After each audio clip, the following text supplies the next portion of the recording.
ดีจ้าเด็กๆปักกันทำแล้วนะเจ้าในอากาศบ้านเฮาเจ้าน้องอุ้มน้องอิมแล้วกับพี่เจมส์โซพูโนเช่นเคยนะเจ้า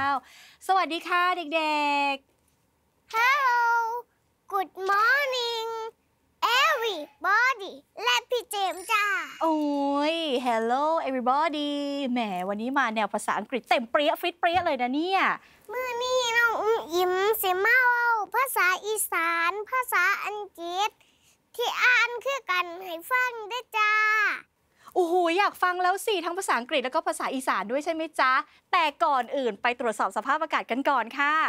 สภาพอากาศภาคเหนือในช่วงนี้อากาศเย็นถึงหนาวและมีหมอกในตอนเช้ามีหมอกหนาในบางพื้นที่ยอดดอยอากาศหนาวถึงหนาวจัดค่ะอุณหภูมิต่ำสุด 7-13 องศาเซลเซียสเอาล่ะตรวจสอบสภาพอากาศมาแล้วไหนน้องอิมคำภาษาอังกฤษกับคำอีสานเนี่ยคำไหนที่มันเหมือนกันบ้างนะแล่นหรือแลนภาษาอีสานแปลว่าวิ่งเอียงหรือเอียงภาษาอังกฤษแปลว่าปลาไหลปลาไหลภาษาอีสานน้องอุ้มอิมกับเอิญว่าเอียงคือกันได้จ้าเห็นว่าคือกันบ่จ้าคือกันค่ะจ้าเหมือนกันจริงๆด้วยนะและอีกคำหนึ่งเหมือนพี่เคยได้ยินคำว่าฮักเหมือนกันฮักก็คือกันจ้าฮักแปลว่ากอดคนกอดกันแสดงว่าฮักกันได้จ้า